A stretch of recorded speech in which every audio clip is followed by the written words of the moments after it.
facility. To accept this call, press 0. Press 0. Meach ThaGod. Meach ThaGod. It's this story about this girl, her name Karma. Her mother died when she was born. She never knew her father. She was in and out of foster homes since she could remember, trying to block away that pain that she'd rather not remember. All of the abuse was verbal, sexual, and physical. Condition always critical. Nobody trying to hear that, though. Raped by every man she ever crossed paths with. It started way back when she was only about 6. The family she was adopted by was the Stewarts. Mr. Stewart would always sneak in her room and do it to her.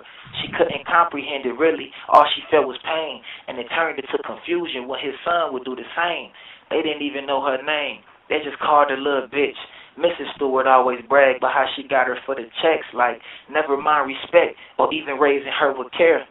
Shit, most of the time, they didn't even see her there because her husband was abusive with his words and with his hands, so most of her time was trying to satisfy her man, oblivious to the ridiculousness. She didn't even know what was going on under the roof of her own home.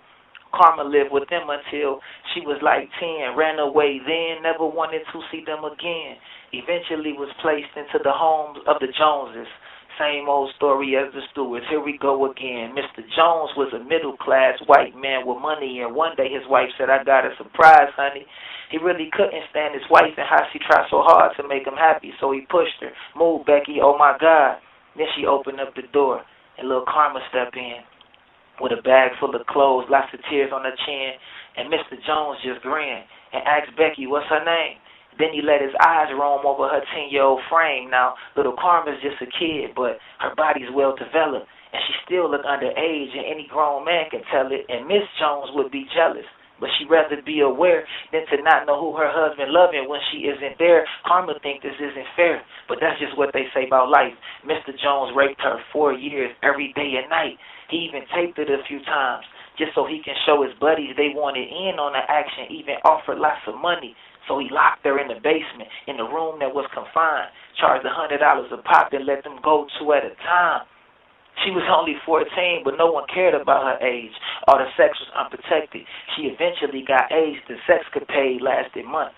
So much money that he made. Until her 15th birthday, she got the chance to run away. Now, on the other side of life, it was this man that they called Blade. He was in prison 15 years, and today was his last day. He threw the yard showing love to all his homies, all his thugs. Bunch of pounds, couple hugs, left his bunkie all his drugs, packed his stuff and hit the deck. Chunked the deuces up in sets. The only thing was on his mind was getting a bag and having sex. He made it happen in that jam. So he had a couple racks. He even gave a few to mama just to tell her to relax. He did time for the murder of Lakeisha. That's his girl. Killed her and his man Ace, did it in cold blood. See, he caught her in the act of cheating, fucking his best friend, so he snapped and whacked them both, put they fate inside his hand. But Lakeisha, she was pregnant, and Blade know the baby his, and the baby ended up living. Blade know, but he didn't care. He did his bid, hit the strip. Now he ready to trick though. He saw this brown-skinned baddie, so he assumed she was a hoe. Body banging top to bottom, she looked like the wifey type. But his mind was on that money. He just wanted fun tonight, so he approached the chocolate diva, said, "La mama, what's your name?" So the girl just licked her lips and said, "I'm Karma, call me Kate." He said, "How you doing, shorty?" "All my people call me Blaze." She said, "How you doing, daddy?" "But what made you ask my name?" He said, "I don't play no games. I just got home from the joint. I got a room and plenty dough to trick. I'm sure you get the point." She said, "Daddy, say no more. Shit, you just lead the way." He asked her age, so she lied real quick, said 19. All he could do was smile, because Lord knows it's been a while. He couldn't wait to get it to the telly so he can put it down. And that's just what he did. Like he was trying to have a kid. She moaned, "Oh my God, Daddy." That was music to his ears. They went at it for like days. Before he left out, she got paid. But not only didn't he leave satisfied, he left with AIDS.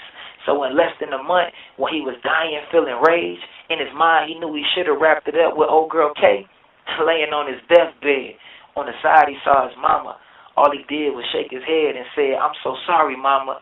She had tears in her eyes and said, "Boy, I thought I taught you that karma's a bitch, and you are a father."